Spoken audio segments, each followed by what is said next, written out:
we'll start with a little bit of your personal life because you started life as Martin That's true. and are now Martine. Correct.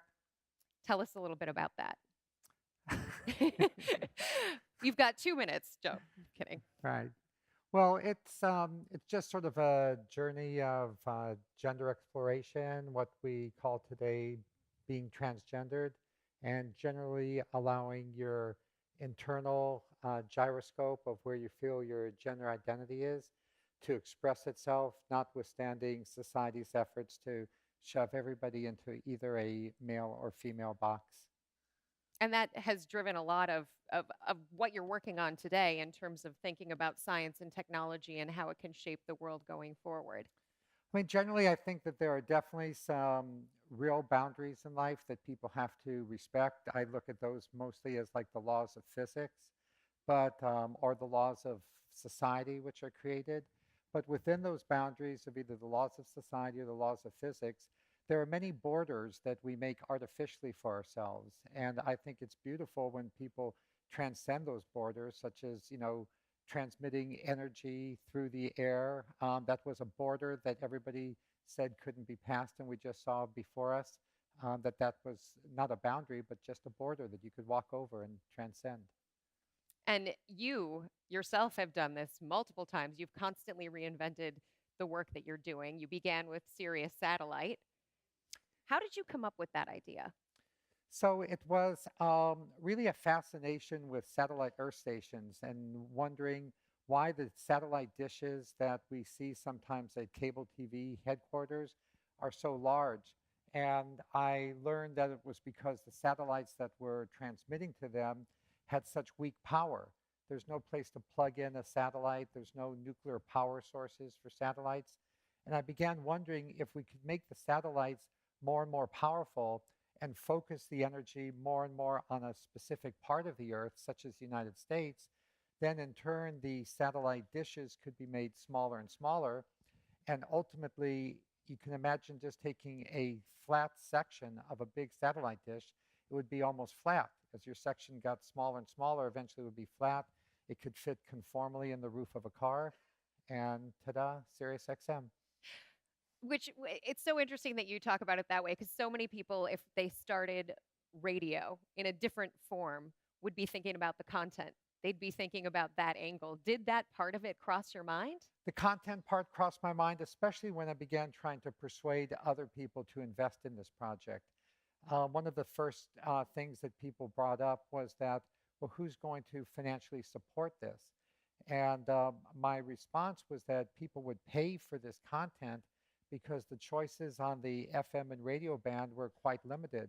If you were really into, for example, Howard Stern is perhaps the iconic example. If you were in a city that had Howard Stern, great. But if you were not, there was no Howard Stern. And by collecting people's desire to listen to that content, people were willing to pay 14 bucks a month. And now we have, millions of listeners of Howard throughout North America. And that's actually the largest group of people that come up to me and thank me for Sirius XM. He should be thanking you. It's been great Well, for him too. he has. He's been very generous, so he's been great. And it was, I mean, financially, it was a wonderful thing for you as well. You could have essentially signed off on life at that point and continued on that path. Unfortunately, or fortunately, however you want to look at it, your daughter came down with a life threatening disease. And you decided you were going to change that, that you were going to address that because there was nothing out there to address it. Exactly, Rebecca. She came down with pulmonary arterial hypertension. It's a life-threatening disease between the lungs and the heart. She's our youngest daughter, fourth kid, so it was quite unexpected. Everybody else was healthy, and she was healthy up until then. My first thought was, I think that doctors are supposed to take care of this, but the doctors told us that she would need a lung transplant within 3 to 4 years, and that even that lung transplant was just a short purchase of time until she rejected it. I thought that surely there must be a pharmaceutical company working on something, and I went and did research, and I found out that nobody was working on anything because the number of patients with this condition was so few was at that time just 3,000 patients in the whole United States, that no pharmaceutical company could make a business on a medicine for just 3,000 patients. So the next thing I thought of was that, well, why don't I use some of our money from SiriusXM to create a medical research foundation, and we'll give grants to scientists, and surely scientists will come up with a cure. I mean, that's what scientists do. So I did that for a couple of years, and really progress was getting nowhere. The people came up with kind of, very beautifully written proposals. But 2 years later, Genesis was mostly in the intensive care ward. That's the name of our daughter. And the medicines that were promised were actually not even 1 month closer. They were still as far away as the day when I gave them their first grants. I don't fault the scientists. Moving biology around is not difficult, it's not easy. But one of the scientists was very honest with me, Dr. Barst from Columbia Presbyterian Hospital. She said, Martine, everybody in our little field loves your generosity, but it's not going to produce a medicine in time for your daughter. There is a medicine that was developed at Glaxo Wellcome, but they kept it experimental and they won't further develop it because the number of patients is too small, and they have a policy of only going after blockbuster diseases, ones that'll produce $1 billion or more in revenues. Surely you, with all of your satellite communications expertise, you could go to Glaxo and get that medicine out of them and develop it for your daughter. It's like, right. I mean, I was like, I thought she was crazy, to tell you the truth. I had never even taken biology in college. The last biology course I took was in 10th grade. But I had no choice. My soulmate, Bina, and I, Genesis's mother, we'd be crying. Genesis herself said, can't you do something for me? So I basically just threw myself headlong into biology. I got like basic college biology textbooks, and then medical textbooks, and then journal articles. And I would read back and forth, whenever I didn't understand anything. I went back to the college level, then went up to the journal level. I went down to Glaxo. I begged for them to license me this medicine. At first they said no. At second they said no. But one of my favorite adages is that people always say no before they say yes. So I kept bugging them, and I built up a credible team of people. I got a Nobel laureate, Sir John Vane, to join my scientific advisory board. And finally, they agreed to license me the medicine for kind of $25,000 and 10% of revenues. They thought this was just get Rothblatt off our floors. I mean, they had thought there was absolutely no prospect of this medicine ever being developed into a drug. And it's so funny because we have now paid them hundreds of millions of dollars in royalties of their 10% royalty. Sales are over $1 billion a year. The number of patients is now over 30,000, so 10 times more patients. All of those are people who just would not be alive without these medicines.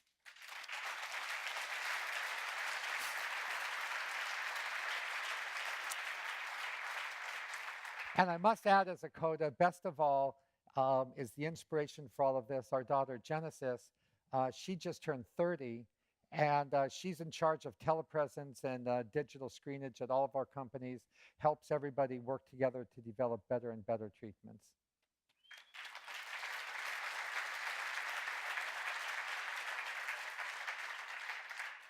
One component that I found very interesting about United Therapeutics is also the idea of payment. It is a business. Yes. It has to be profitable. Yes. But you also are making sure that people who come to you in need are getting that help regardless of their ability to pay.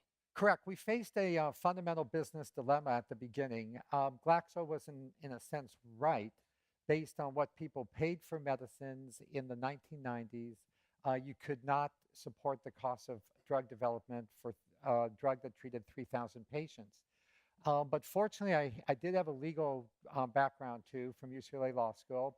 So I looked into my own Blue Cross Blue Shield contract, and I saw that they said that they wouldn't pay for cosmetic surgery, they wouldn't pay for experimental medicines, but there was no price cap on what they would pay for something that was quote unquote medically necessary treatment. So I just really did the math. I said, okay, you know, what net present value do I need to satisfy investors that they'll get a good return on their investment? How many patients are there? Divide the number of patients into that amount of money. What must be the cost of the drug? It turned out it had to cost $100,000 a year. At that time, there was no medicine costing $100,000 a year. And I think many people in our little biotechnology industry should maybe thank me for the fact that now there's like a couple dozen medicines that cost more than $100,000 a year. But fortunately, that means that there are thousands of people with orphan diseases that would have never got their diseases treated. And biotech companies that treat orphan diseases are now amongst the most profitable and successful segment of the pharma industry. I do wonder, um, a- and this is sort of a curveball question that we didn't talk about before, but you brought it up, so I want to ask about it. The idea of the venture community of funding going towards these businesses that have very big but untested and potentially very expensive to get their ideas. How difficult, if you were starting all of this today, do you think it would be more difficult or easier given the way of the world as it stands today? I think it would be pretty much equivalent. There, people are always disbelieving until something is created for them. And there's this great saying by Arthur C. Clarke, the famous science fiction writer who discovered geostationary satellites. He said, if a wizened expert in a field, which are either VCs or the consultants that VCs hire to advise them, tells you something is impossible, they are almost certainly wrong. And if a wizened expert in the field tells you something is possible, they are almost certainly right. So these VCs, they're risk averse and it will always be difficult. What's needed is to be practical, to make a prototype, to show people that this is practical, to be persistent, to be ready to march through 99 no's for that one yes, and to finally communicate your idea in a stepwise, sensible fashion. And entrepreneurs are doing this today. They did it 20 years ago. Actually, they did it 200 years ago. If that wasn't enough, you are now also focusing on what I would say is somewhat of a new venture. You're looking into software and you believe that software will have consciousness. That's right. Yes, Rebecca. I'm really inspired by the exponential growth in information technology. Ray Kurzweil, the author of Age of Spiritual Machines and The Singularity is Near, he's on our board of directors. And he has actually, had a very successful track record in terms of predicting new inventions that'll come about as a result of the exponential growth in IT technology. So it seems to me that the natural extension of Ray's ideas is that we will get to a point where software is so sophisticated and so capable that it will do its best to persuade us that it's conscious. And at the beginning, everybody will say, no, you're not conscious, you're just a smart puppet. Hackers and makers and software companies and DARPA contractors will work harder and harder and harder to make this consciousness more and more affable, more feelable, more real. And there will come finally a tipping point when you can have a group of psychologists that would spend a year with a software mind, and after a year, that group of psychologists would say, this software mind is as human as any person, although it lacks a body. Do you ever consider the downside of that? Sure, absolutely. There's the possibility of crazy software minds, and in fact, about 1% of all human births result in a condition, a psychological condition where people just have a lack of affect and even a antisocial behavior type of disorder. But fire was used to burn people, and they used fire to say, if you're telling the truth, then your hand won't burn when you put your hand. Those just horrible, horrible things been done in the name of fire. But our whole society is based on fire. So I believe that the answer to the negative face of technology is to emphasize the positive face of technology, build better and better positive technology, create safe harbors for positive technology, because ultimately it will take a good software mind to catch a bad software mind. It is said that you want to knock down the wall between biological and digital life and death. What does that mean? Well, one very practical way that we're doing that right now, Rebecca, is in a partnership between our company, United Therapeutics, and Craig Venter's company, Synthetic Genomics and Human Longevity Inc., where we're using the biological to digital and digital to biological expertise of Human Longevity Inc. and Synthetic Genomics to decode the pig genome.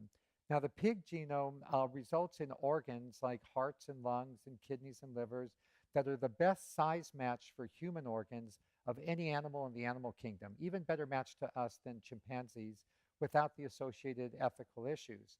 So we believe that our partnership with Human Longevity and Synthetic Genomics will allow us to make enough tweaks and changes in the pig genome using digital to biological and biological back to digital techniques that we can create an unlimited supply of transplantable organs, starting with the lung and the heart. And this means that when people reach the point of having end stage heart disease, end stage lung disease, instead of like, just calmly marching off to death, instead they can say, hey, when my car needs a new engine, I replace it. We've got B-52 bombers that are still flying, built in the 50s, but so many parts have been replaced. They're older than even the grandparents of some of the pilots. So we can replace our lungs and our hearts with an unlimited supply of transplantable organs, thanks to being able to walk back and forth from digital to biological. We'll be talking with Craig in a minute Yep. more about this project, but it's interesting because on some levels this goes back to Genesis. Yes, it does. Because still with people with pulmonary hypertension and our daughter Genesis, they all take a handful of pills each day. Most people with pulmonary hypertension ultimately they progress, their disease keeps progressing through the treatments, and the only absolute cure is a lung transplant. But as most people know, people end up rejecting the lung transplants. It's a similar situation with pulmonary fibrosis, cystic fibrosis, emphysema, even lung cancer. So what we believe we can do is by tweaking the pig genome, using these digital and biological techniques, we can create a lung which is tolerable by the human body so that patients will not have to take lifelong immunosuppressants, and replacing one's lungs will be a true cure for end-stage lung disease. You are also a futurist. What do you believe is the future for humans? I believe the future for humans is taking the quality of life that we've built up among most of the people in the West and spreading that over more and more people. I'm a huge believer in Peter Diamandis's thesis of abundance.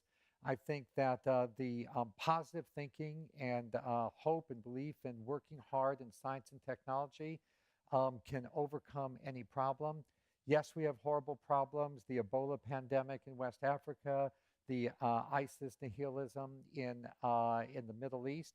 However, if you look back in history, things were always worse. I mean, there were times when people just marched across, all of Near East and Europe and burned everything, burned people in their homes, and nobody could do anything about it, would do anything about it, would even know about it in distant parts of the world. We have now built a global network of mankind, which is our satellite and internet communications capabilities. We're creating a global empathy through meetings such as this Zeitgeist and journalists like you who can channel our stories to hundreds of millions of people. And we're building a global capability to get together and do something with organizations like the World Health Organization, the United States now sending thousands of soldiers into West Africa to try to contain this pandemic, many countries working together to contain ISIS. All of this is signs that we are, legions away from utopia, but things are getting better all the time, and I believe the future will continue to get better and better. What is the one story you think needs to be told that's not getting attention today? That's an amazing question, but I would say you really caught me. I Sorry. caught me on that one. But I would say actually the story of the individual who is facing something that seems to be an absolute boundary, life or death, using their capabilities of communication, like the presentation yesterday with the young man dying from a sarcoma, and using his ability to make beautiful music to marshal the talents of people throughout the world to come up with cures for those diseases. I think those are the stories that need to be told, that there is no limit to channel the great spirit of Audrey Hepburn. Nothing is impossible because the word itself says, I'm possible. The Martine Rothblatt story. Thank you so much. That was Thank fantastic. you. Thank you.